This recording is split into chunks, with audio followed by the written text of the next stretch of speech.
Yes. I think that for a start, the important part of your business is to attract quality talent.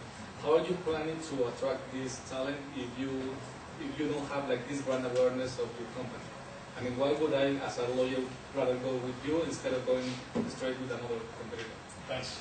First of all, you wouldn't exactly be a lawyer yet. If not, you certainly wouldn't be doing temp jobs. But aspiring lawyers have an ample choice. Most lawyers want to go to New York. Let's keep it at that, most. And the current temp jobs, temp agencies, don't go to the schools, don't go to the business schools, don't go to the bar test centers, certainly don't go to the bar test centers to recruit. So it's on the temp to actually go out of their way to find the competitors, Yellow Pages, whatever. So just by the fact that we're coming to them instead of them coming to us is probably going to be our main differentiator in bringing in this new talent. Here?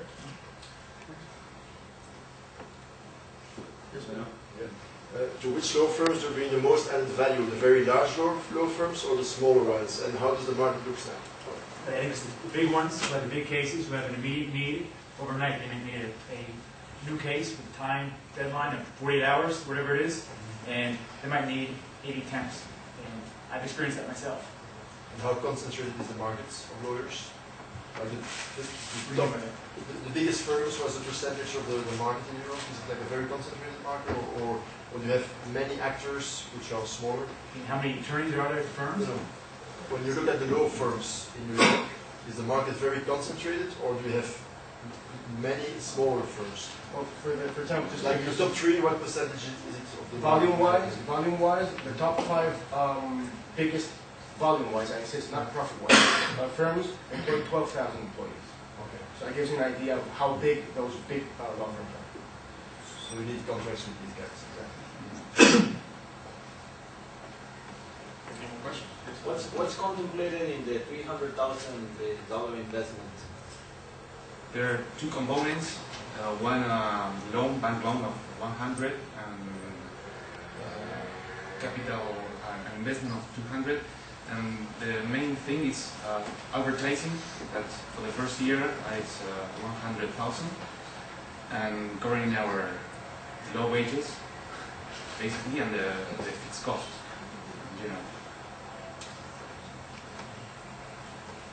One comment.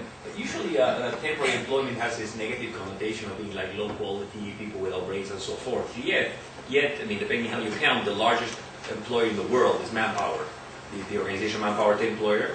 How are you going to avoid this guy jumping into that if you found a real niche that worked very well?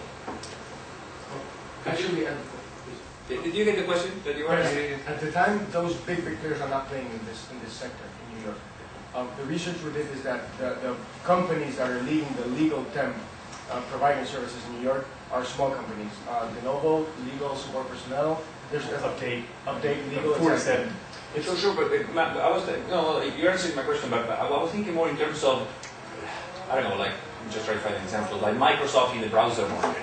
They're not there yet, but whenever they go there, it's like a dinosaur, an elephant. They will crush you because they can get there. This is a very large organization, multinational, high experience. What prevents them from entering if you really find a niche that works very well? Because their numbers are bigger, they can go the entire country. We're a niche company. We're focusing on 100 companies, not 1,000 companies, 10,000 companies. And to add to that, the fact that they've been around for some time now and they haven't actually specialized means that, and they've left room for competitors, for niche competitors, means that it's not especially attractive for them to specify directly to this niche market. Good. So can I have a couple more questions? And that's it. Do you have an idea of differences in profitability within the law firms according to the departments, like financial versus personnel law, or Usually the department in the firms, the departments that gain more profit are corporate. Finance departments are the ones that manage, that do M&As, etc. Other departments have less returns, and those are the ones that cater probably most of the temps, that need most of the requests. Take a quick one. Just something I heard from a few people who've been going for interviews with financial institutions. I've heard that the prices aren't that much different. What really sets them apart is client relationships and the service you offer.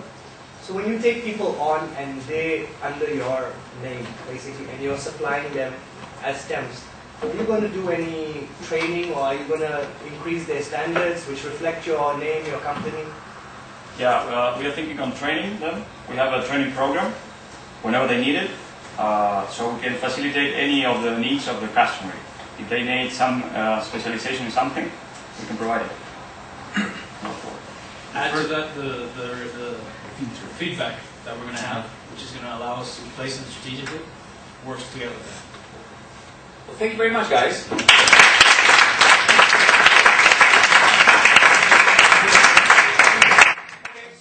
It's up to you, Lou.